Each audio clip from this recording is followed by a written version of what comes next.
రవికిరణాలు news bulletin. ముందుగా headlines చూద్దాం. హత్య ఆరోపణలపై స్పందించిన సీఎం చంద్రబాబు. చేయన్ హత్యను తనపై మోపితే బాధేనన్న చంద్రబాబు. రాజకీయాల్లో రౌడీయిజం అవసరమా అని ప్రశ్నించిన సీఎం.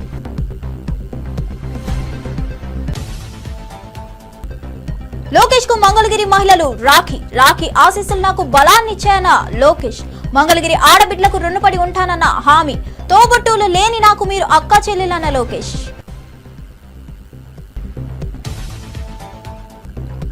హిందూ మహిళలు లవ్ జిహాద్ వైపు వెళ్లొద్దని రాజా సింగ్ పిలుపు. అమాయకపు మహిళలను చిక్కుకుంటున్నారని ఆవేదన జాగ్రత్తగా ఉండాలని మహిళలకు సూచించిన రాజా సింగ్.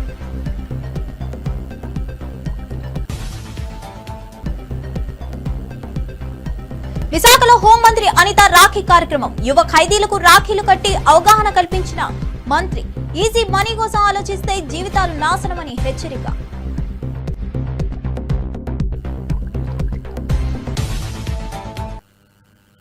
ఇక వార్త వివరాల్లోకి వెళ్తే, సీఎం చంద్రబాబు నాయుడు తనపై చేయన్ హత్యను మోపడం అన్యాయమని, ఇది తనకు బాధ కలిగిస్తుందని అన్నారు. రాజకీయాల్లో రౌడీయిజం అబద్ధాలు అవసరమా అని ప్రశ్నించారు. కొందరు ఇప్పటికీ రౌడీయిజానికి పాల్పడుతున్నారని ఆరోపించారు. ఏజెన్సీ ప్రాంతాల్లో గంజాయి పండించి యువత జీవితాలను నాశనం చేసిన వారు ఇప్పుడు కపట ప్రేమ చూపిస్తున్నారని విమర్శించారు. తాను ఎప్పుడూ ప్రజాసేవకే ప్రాధాన్యం ఇచ్చానని, రాష్ట్ర ప్రయోజనాలే తన ధ్యేయమని స్పష్టం చేశారు. గిరిజన ప్రాంతంలో ఉద్యోగాలు ఇచ్చిన వ్యక్తి 1/5/11/86లో నందమూరి తారక రామారావు గారు. అవునా కాదా తమ్ముళ్ళు అని మిమ్మల్ని అడుగుతున్నా. అది కొన్ని సవాళ్లు ఎదుర్కొంటే రాజ్యాంగబద్ధంగా ఇవ్వచ్చని, మళ్లీ నేను ముఖ్యమంత్రి అయిన వెంటనే దానికి మళ్లీ నేనే ఒక జీవో ఇచ్చాను. GO number 3 2 April 2020. ఇప్పుడు మళ్లీ 5 ఏళ్లు పట్టించుకోవాలా. 2020 అంటే ఎలక్షన్లు జరిగింది 2024. అవునా కాదా? ఎవరి తప్పని నేను అడుగుతున్నా. ఎవరి తప్పు? వైసీపీ తప్పు అయితే చేతులపై ఎక్కెత్తండి.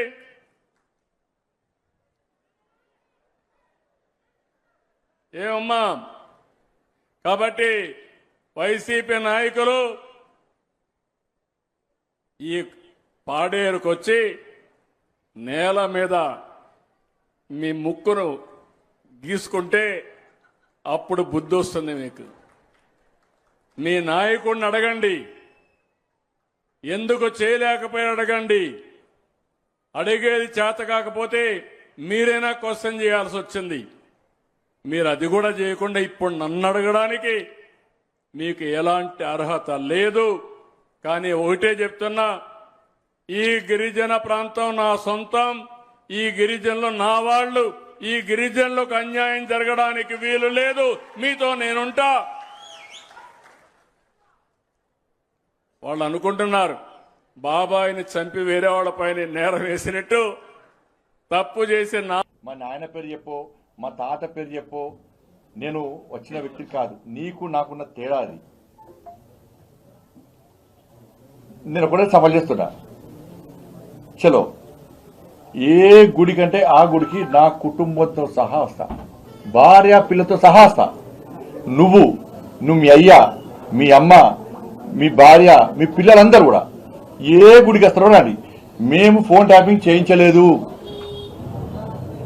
ఫోన్ ట్యాపింగ్ నాకు నీకు సంబంధం లేదు. ఫోన్ ట్యాపింగ్ చేసిన విషయం నాకు తెలియదు అని నువ్వు ప్రమాణం చేస్తామా? నువ్వు దాస్తికి నువ్వు మీ కుటుంబ సభ్యులందరూ వచ్చి ప్రమాణం చేయండి. నేను మా కుటుంబ సభ్యులందరూ వచ్చి ప్రమాణం చేస్తాం. నువ్వు ఫోన్ ట్యాపింగ్ చేయించినావు, నీకు సంబంధం ఉంది. ఫోన్ ట్యాపింగ్ చేసేది నీకు తెలుసు. నీ భాగస్వామ్యం నేను ప్రమాణం చేస్తా. సిద్ధమా చెప్పు. డే టు టైం తప్పించుకుంటే నేను సమాధానం ఇచ్చిపెట్టా. రాసిపెట్టుకో. నేను నిరంతరం ప్రశ్నిస్తూనే ఉంటా ఈ విషయంలో. ఏ టెంపుల్కి వస్తావు?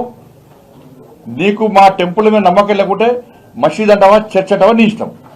ఈ సవాల్కు నువ్వు సిద్ధమా? నేను రెడీ. మా భార్య పిల్లతో సహా కుటుంబ సభ్యులు అందరం వస్తాం. మేము ప్రమాణం చేస్తాం. తడి బట్టలతో కూడా ప్రమాణం చేయడానికి సిద్ధం. నువ్వు రెడీయా చెప్పు. నువ్వు మీ కుటుంబ సభ్యులు మీ నాయనతో కూడా మాట్లాడు. ఒక్కరోజు ఫ్యామిలీకి బయట రమ్మను. మా కుటుంబానికి సంబంధం లేదు. ఫోన్ ట్యాపింగ్ విషయం మాకు తెలియదు. అసలు నేను ఒకటే చెప్తున్నా, ఇది సిద్ధమని చెప్పు. పులివెందులలో తనపై దాడి జరగబోతుందని వైసీపీ సీనియర్ నేత ఎస్వి సతీష్ కుమార్ రెడ్డి ఆరోపించారు. మంత్రి లోకేష్, టీడీపీ నేత బీటెక్ రవి బాధ్యులని తెలిపారు. సిబిఐతో విచారణ జరపాలని డిమాండ్ చేశారు. పోలీసులే పచ్చ చొక్కాలు వేసుకుని తిరుగుతున్నారని విమర్శించారు. అభ్యర్థిస్తున్నా, నా మీదికి దాడి జరగబోతున్నట్టు నాకు స్పష్టంగా కొంతమంది తెలుగుదేశం పార్టీ నాయకుల ద్వారానే నాకు ఒక వర్తమానం అందింది. నేను నిరాయుధుణ్ణి, నన్ను కాపాల్సినటువంటి బాధ్యత పోలీసులది. ఇన్ కేస్ మీరు కాపాడలేకపోతే, మీకు చేతనైతే నన్ను కాపాడండి, నా మీద జరగకుండా చూడండి. ఇన్ కేస్ జరగకుండా పోతే నా మీద జరగబోయేటువంటి దాడి స్పాన్సర్డ్ బై ఈ రాష్ట్ర ప్రభుత్వం, లోకేష్ అండ్ బీటెక్ రవి. నాకేమైనా జరిగినా సుమోటోగా లోకేష్ను, బీటెక్ రవిని పెట్టి సిబిఐ ద్వారా విచారణ చేయాలని చెప్పి నేను కోరుకుంటున్నాను. ఎందుకంటే ఇక్కడటువంటి పోలీసుల ద్వారా న్యాయం జరిగేటువంటి పరిస్థితులు లేవు. ఈడ పోలీసులు కాదు, పచ్చకండవాలు వేసుకొని తిరుగుతాంటారు. ఇక్కడటువంటి డిఎస్పీ కానీ, ఇక్కడటువంటి రూరల్ సిఐ కానీ, ఇక్కడటువంటి డిఐజీ కానీ వాళ్ళకు పెత్తనం ఇచ్చినారు. నిజాయితీ పట్ల అధికారులంతా పక్కన కూర్చొని ఉన్నారు. వీళ్ళ వల్ల ఎటువంటి న్యాయం జరగదు. నా మీద దాడి జరిగితే, నా మీద ఏ రకమైనటువంటి జరిగినా కూడా ప్రధానంగా ఈ రాష్ట్రంలో ఉన్నటువంటి మంత్రి లోకేష్ను, అదే రకంగా ఇక్కడటువంటి స్థానిక తెలుగుదేశం ఇన్ఛార్జ్ బీటెక్ రవిని సుమోటోగా పెట్టి సిబిఐ ద్వారానే ఎంక్వైరీ జరగాలని చెప్పి నేను కోరుకుంటున్నాను. నా మీద ఏమైనా దాడి జరిగితే నేను ఈరోజు రాచమౌళి మాజీ ఎమ్మెల్యే రాచమౌళి శివప్రసాద్ రెడ్డి టీడీపీ నాయకులు ఎన్నికల్లో గెలవడానికి కాదు, వైఎస్ కుటుంబానికి అవమానించడానికి చర్యలు చేస్తున్నారని అన్నారు. వైఎస్ జగన్ను భయపెట్టలేరని స్పష్టం చేశారు. ఇకపై మరింత దృఢమైన నాయకుడిగా జగన్ను ప్రజలు చూస్తారని అన్నారు. నల్గొండ వారిపల్లిలో ఉండే బూతు స్కూలు అట్టే ఉంటుందంట, ఆ బూతు రన్ అవుతుందంట. కానీ ఆ బూతులో ఆ ఊరోళ్ళు ఓటేసేది.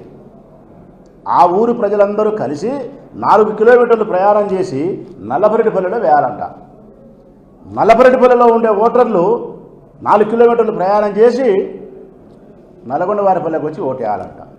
ఎర్రబల్లిలో ఉండే వాళ్ళు ఒక 2-3 కిలోమీటర్లు ప్రయాణం చేసి నల్లపరెడ్డిపల్లి పోయి ఓటేయాలంట. బూతులు అట్టే ఉన్నాయి, మనుషులు మారినారు. ఈ ఊరోడు ఆ ఊరికి, ఆ ఊరోడు ఈ ఊరికి. ఏమిది అసలు? ఇది ఎక్కడన్నా ఇది శాస్త్రీయమైనటువంటి విధానమేనా? ప్రజలు 4 కిలోమీటర్లు అవతల పక్కకు ప్రయాణం చేయించి ఓటు ఎక్కించాల్సిన అవసరం ఎందుకు వచ్చింది? ఆ ఊరిలో బూతు పెట్టుకొని ఈ ఊరోని ఆ ఊరోనికి ఎందుకు, ఆ ఊరోని ఈ ఊరోనికి ఎందుకు? ఎన్నికల కమిషన్కి ఏమన్నా ఆలోచన ఉందా? దీని సౌలభ్యం ఏంటంటే, ప్రజలకు అసౌకర్యమైనా పర్వాలే, మాకు సౌకర్యం కావాలా తెలుగుదేశం పార్టీకి. ఏం సౌకర్యము? నల్గొండ వరపల్లెలో ఉండే 650 ఓట్లు ఫ్రీ పోలింగ్ అనే ఊర్లో జరిగితే గన 500 ఓట్లు వస్తాయి. మాకు 500 ఓట్లు వస్తాయి. అవి రాకూడదు అంటే ఆ నుంచి అక్కడికి షిఫ్ట్ చేస్తే ప్రయాణ బడలికతోనో లేకుంటే గొడవలు జరుగుతాయనో, మా ఊరు కాదనో ఒక 50, 60, 70, 100 ఆబ్సెంట్. ఆ మధ్యలో 4 కిలోమీటర్లు ప్రయాణం చేసేటప్పుడు దారితో పిడి దొంగలు ఉన్నట్టు డెకాయిట్లు పెట్టినట్టు పెట్టుకొని దౌర్జన్యం చేసి బెదిరించే ప్రయత్నం. లేదు ఆ మధ్యలోనే మేమెవరూ ఉండకుండా పోలీసు వాళ్ళు మాత్రం పెట్టి మమ్మల్ని రానియకుండా మీరు మటుకు ఉండి వాళ్ళని ప్రలోభ పెట్టే పరిస్థితి చేసి మేనేజ్ చేయడం. అంటే సామ భేద దాన దండోపాయాలు ఎన్ని కావాల్సి అన్ని లెక్క తీసుకుంటావా? ఇంటికి పోతావా? మిడతబలు తింటావా? ఓటేస్తావా? ఇన్ని చేసి ఇన్ని రకాల తప్పుదావాలన్నీ తొక్కి ఒక జడ్పీటీసీ గెలిచేదానికోసం నిన్నటి నుంచి అయితే మరి రాయలసీమ 4 జిల్లాలు పులిందలోనే ఉన్నాయి. కడప, కర్నూలు, చిత్తూరు తప్ప. చిత్తూరు రాలేదు, మళ్ళీ అబద్ధాలు చెప్పను. కడపలో నిన్నాడారు, కర్నూలులో నిన్నాడారు, అనంతపురంలో నిన్నాడారు. చంద్రబాబు నాయుడు గారు చెప్పినారంట టెలికాన్ఫరెన్స్లో, ఏం చేస్తున్నారు మీరు ఆడికి ఓండి అని చెప్పి. 3 జిల్లా ప్రజలు, 3 జిల్లా నాయకులు చోటా మోటా అందరూ నిన్నాడారు. పులిందలోనే ఉండేది 10,600 ఓట్లు ప్రజలారా. 16 మంది సిఐలు ఉన్నారు, 32 మంది ఎస్ఐలు ఉన్నారు, 9 మంది డిఎస్పీలు ఉన్నారు, ఏఎస్పీ ఉన్నాడు. నీ ఇబ్బంది లేదు రబ్బా, సించి ఆరేసారి మనకు రక్షణ ఉంటుందని మనం అనుకుంటే పప్పులో కాలేసిన వాళ్ళే ప్రజలారా. వీళ్ళందరూ ఉండేది మీకోసం కాదు, వీళ్ళందరూ ఉండేది తెలుగుదేశం పార్టీ వాళ్ళ కోసం అనుకూలంగా ఓట్లు వేయించే దానికోసం, మిమ్మల్ని ఓటుకు రానియకుండా ఉండేదానికోసమే. స్పష్టంగా చెప్పినారు కదా డిఐజీ గారు, కోనా ప్రవీణ్ గారు స్పష్టంగా చెప్పినారు, అధికార పార్టీకి అనుకూలంగా పనిచేస్తాం. బీఆర్ఎస్ నాయకులు బండి సంజయ్పై విమర్శలు గుప్పించారు. కేంద్ర మంత్రిగా పార్లమెంట్లో సబ్జెక్ట్ లేకుండా జోకర్లా వ్యవహరించారని ఎద్దేవా చేశారు. లక్షల కోట్ల పెట్టుబడులు తెచ్చి కేటీఆర్ పై మాట్లాడే స్థాయి బండి సంజయ్దేనని ప్రశ్నించారు. రాష్ట్ర అభివృద్ధి కోసం కేటీఆర్ చేసిన కృషిని గుర్తు చేశారు. మాటలు నీకు వచ్చిన భాషలనే, ఆ తత్తర భాషలో తుత్తర భాషలో మాడతావు కదా, ఆ భాషలైనా కానీ ఎప్పుడన్నా ఏదైనా అంశం గురించి మాడగలుగుతావా? నువ్వు కేటీఆర్ గారి గురించి మాట్లాడతావు. ఓం బిర్లా గారు లేచి ఆయన శాఖకు సంబంధించి మాడడం అంటే చూడు, నేను చూపిస్తా. తమరి బతుకు ఇది. ఐటమ్ నెంబర్ 6 బాబా ఏం చెప్తున్నాడు స్పీకర్ గారు? కాగజ్ ఏదో ఉసుకు కాగితం ఇవ్వండి, సంజాయించండి. తమరి వ్యవహారం ఇది. ఒకరికొకరు చెప్పుకోకూడరా, సంజాయించుండ్రి. కొన్ని వందల కంపెనీలను, కొన్ని లక్షల కోట్ల పెట్టుబడులు తెలంగాణకు తీసుకొచ్చినటువంటి ఒక నాయకుడి మీద, కేటీఆర్ గారి మీద నువ్వేదో నీచుడని అసలు చెప్పడానికి కూడా నాకు మంచిగా అనిపిస్తలేదు. తిరుమలలో శ్రీవారిని దర్శించిన మంత్రి బాల వీరాంజనేయ స్వామి రాష్ట్ర ప్రజలకు ఇబ్బందులు లేకుండా సంక్షేమం అందించేందుకు శ్రీవారి ఆశీస్సులు కావాలని కోరుకున్నారు. ఎన్డీఏ ప్రభుత్వం అధికారం చేపట్టిన తర్వాత సంక్షేమానికి పెద్దపీట వేసినట్లు తెలిపారు.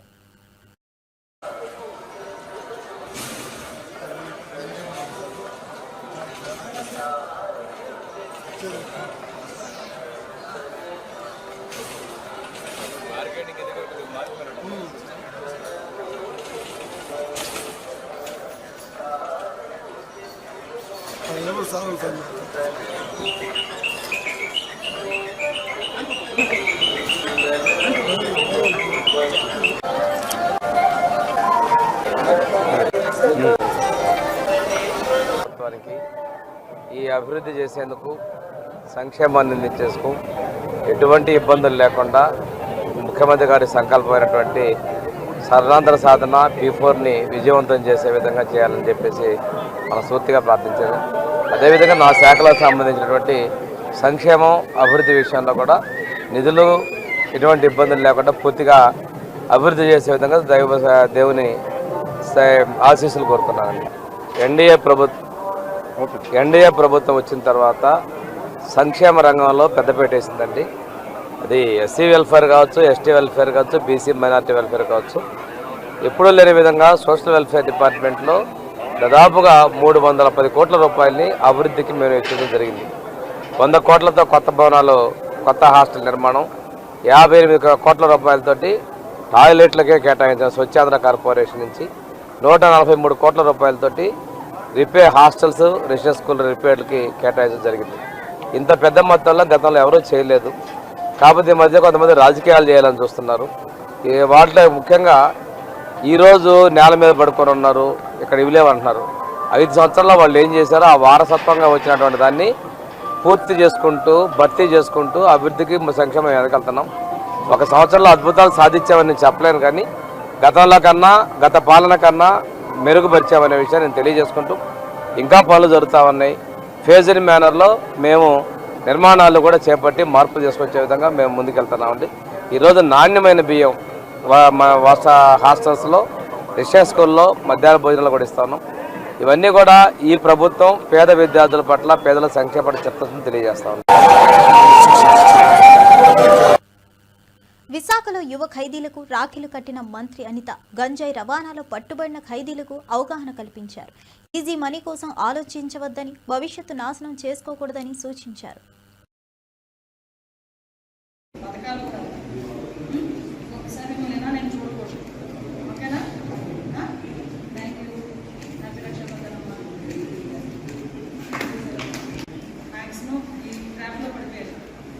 చిన్న అవసరాలు గురించో, ఇంట్లో కుటుంబ పరిస్థితుల గురించో చెప్తే వాళ్ళు లేకను. సో కంపల్సరీగా ఇక్కడ నుంచి వెళ్ళేటప్పుడు మీరు చేంజ్ అయ్యాలి. మళ్ళీ ఇంట్లోకి రాకూడదు అని బలంగా అనుకోలేదు. బతకడానికి చాలా దారులు ప్రాపర్ వేలో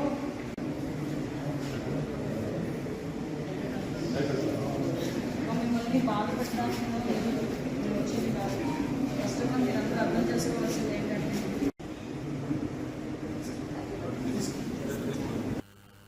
రాఖీ పండుగ సందర్భంగా ఎమ్మెల్యే రాజాసింగ్ హిందూ మహిళలకు పిలుపునిచ్చారు. లవ్ జిహాద్ బారిన పడకూడదని విజ్ఞప్తి చేశారు. హిందూ మహిళలు జాగ్రత్తగా ఉండాలని సూచించారు.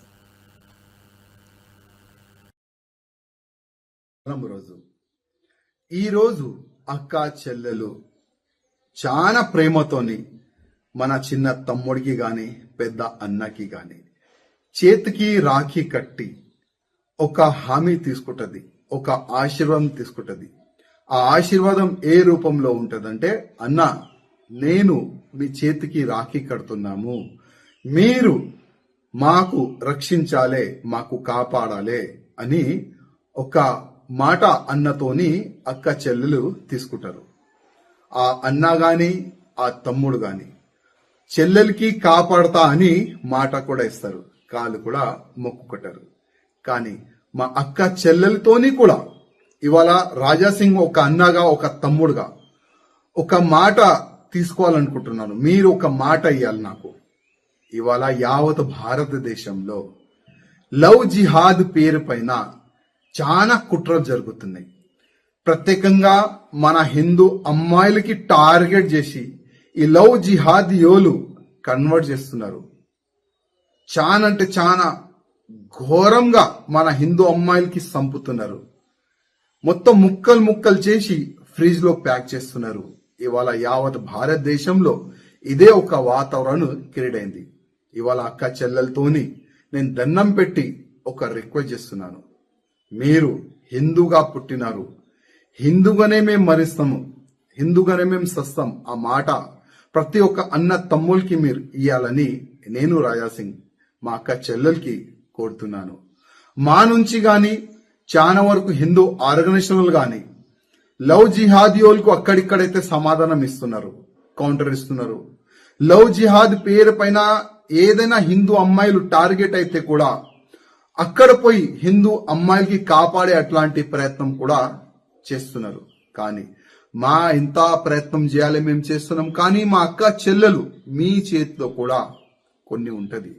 మీరు కూడా కొద్దిగా ఆలోచన చేయండి. ఎవరితోని దోస్తానా చేయాలి, ఎవరితోని దోస్తానా చేయకూడదు, అది కూడా మీరు ఆలోచన చేయాలి. మన అమ్మ, మన నాన్న, మన తమ్ముళ్ళు, మన ఫ్యామిలీ పరు మనం road. MLC Mahesh Kumar Goud Gandhiji quit India ఉద్యమాన్ని గుర్తు చేశారు. దాని ఫలితంగా స్వతంత్ర భారతం సాధ్యమైందని చెప్పారు. గాంధీ భవన్ లో ఈ క్విట్ ఇండియా దినోత్సవం జరుపుకుంటాం. గతాన్ని గుర్తు పెట్టుకుంటేనే భవిష్యత్తుకి అడుగులు వేయగలుగుతాం. స్వాతంత్రోద్యమం ఎంత గొప్పగా జరిగింది, మన పూర్వీకులు ఎంత కఠినాలు ఎదురొడ్డి బ్రిటిష్ వారితో పోరాడినారో ఇదంతా కూడా చరిత్రని యువతరం చదువుకోవాలి.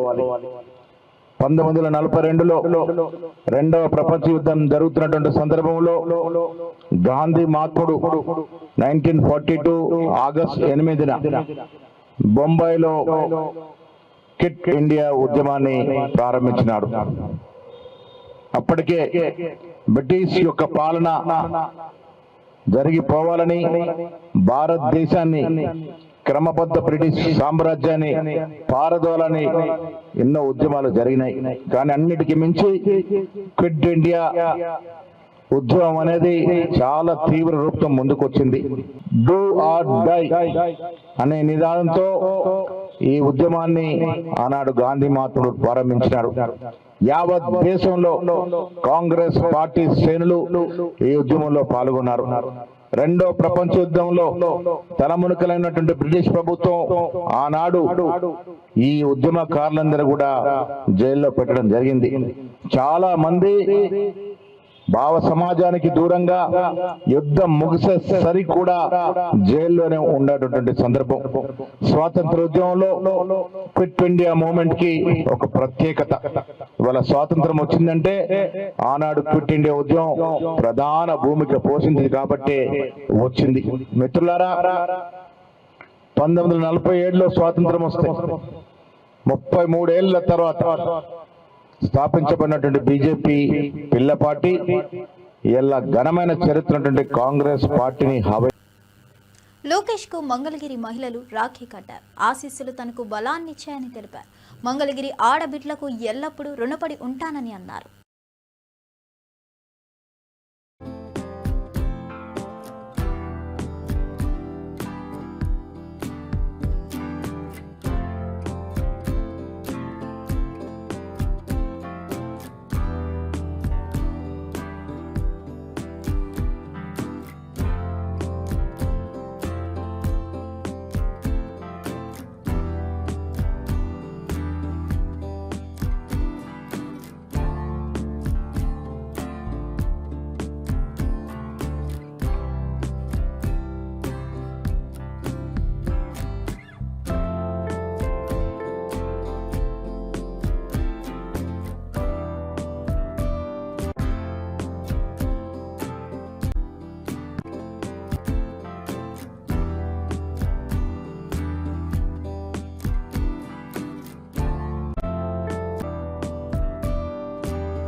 రాఖీ సందర్భంగా సీఎం రేవంత్ రెడ్డికి మంత్రులు, మహిళా నాయకులు, విద్యార్థులు రాఖీలు కట్టారు. ఉప ముఖ్యమంత్రి, మంత్రులు, స్పీకర్లకు కూడా రాఖీలు కట్టారు.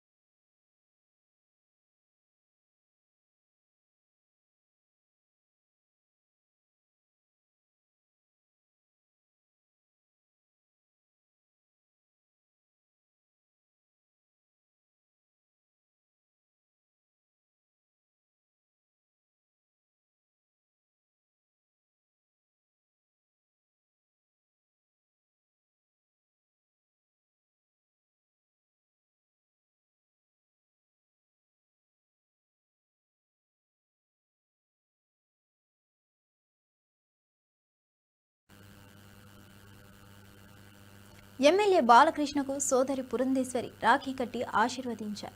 అన్నా చెల్లెల బంధం ఎప్పటికీ బలంగా ఉండాలని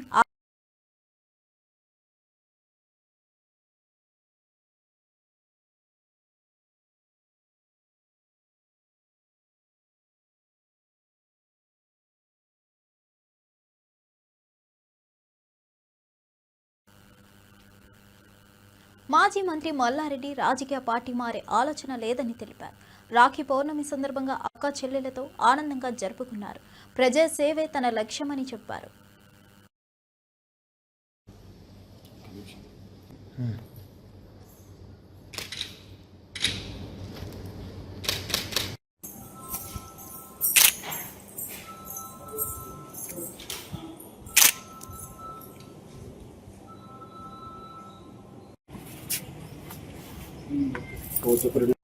इधर ऐसा आ जाओ।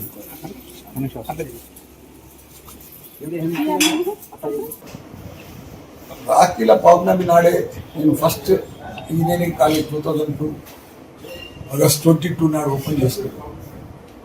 ఆ రోజు ప్రారంభించినందుకు ఈరోజు పెద్ద ఎత్తున భారతదేశంలోనే పెద్ద 3 యూనివర్సిటీలు అయినాయి. ఈసారి ఈ పండుగకు అడ్మిషన్స్ కూడా ఫుల్ అయిపోయినాయి. పెద్ద ఎత్తున ప్రతి ఒక్కరికి కూడా అందుబాటులో ఉండేటట్టుగా యూనివర్సిటీ స్థాపించిన, దానికి తోడు డిజిటల్ హెల్త్ అనేది కూడా పెద్ద ఎత్తున మెడికల్ యూనివర్సిటీ పెట్టిన. ఏది ఏమైనా భారతదేశంలో మెడికల్లో కానీ ఇంజనీరింగ్లో కానీ వరల్డ్ క్లాస్ ఇంజనీర్లను తయారు చేయాలి, వరల్డ్ క్లాస్ డాక్టర్లను తయారు చేయాలని తప్పన అది సక్సెస్ అవుతుంది. దానికి తోడు ఈరోజు ఒక 5 ఫార్మసీ మెడికల్ షాపులు కూడా ఓపెన్ చేస్తున్నాం.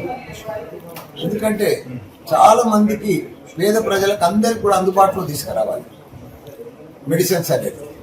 అందుకని అన్ని తెలంగాణ సెంటర్లు అంతా కూడా మెడికల్ షాపులు పెడదామని డిసైడ్ చేస్తే ఈరోజు 5 ప్రారంభిస్తున్నాం. వన్ హెల్త్ అని ఒక అంబులెన్స్ కూడా ఒక 50 స్టార్ట్ చేస్తున్నాం. ఎందుకంటే అందరికి కూడా ఎక్కడైనా అందరికి అందుబాటులో ఉండాలి అంబులెన్స్లని. అది కూడా టెక్నాలజీ పీపుల్ తోటి అలా ప్రతి ఒక్కరిని కూర్చుండబెట్టి అందరికి చేసి ఎప్పటికీ అందుబాటులో ఉండేటట్టు, ఎక్కడ యాక్సిడెంట్ అయినా ఏ ప్రాబ్లం వచ్చినా 24 గంటలు 24/7 అందుబాటులో ఉండేటట్టు అంబులెన్స్ కూడా వనేత్ర కిందనే స్టార్ట్ చేస్తున్నాం. దానికి తోడు మా మల్లారెడ్డి హెల్త్ సిటీలో ప్రతి ఒక్కరికి కూడా డెలివరీ అయిన వాళ్ళకు 5,000 రూపాయలు సిఎంఆర్ డబ్బులు ఇస్తున్నాం, చెక్కు. అదే మాదిరిగా డెలివరీ అయినాక 5,000 చెక్ ఇస్తున్నాము, 1,200 కిట్ ఇస్తున్నాం, PCR కిట్ మాదిరిగా. పూతలపట్టు ఎమ్మెల్యే మురళీమోహన్ ఒంటిమిట్టలో జెడ్పీటీసీ అభ్యర్థి ముద్దు కృష్ణారెడ్డికి మద్దతుగా ప్రచారం చేశారు. గ్రామ ప్రజలు, టీడీపీ నాయకులు బ్యాండ్ మేళాలతో స్వాగతం పలికారు.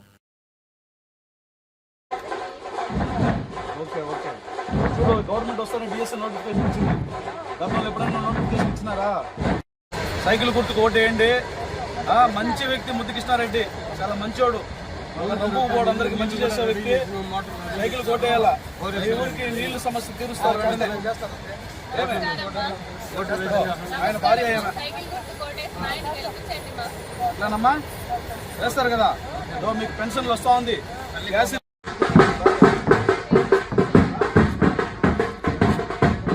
అమ్మా అది నేను బిల్లు పాపది బిల్లు చెప్పు ఎమ్మెల్యే సార్ మంది ఏమా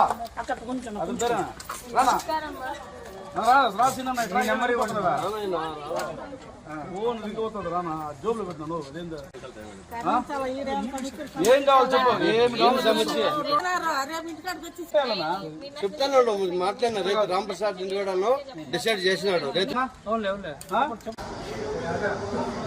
ఒంటిమిట్ట మండలంలో ఎన్నికల సరళిని చూడడం కోసం, తెలుగుదేశం పార్టీ అభ్యర్థిని బలపరచడం కోసం ఈరోజు ఇక్కడికి రావడం జరిగింది.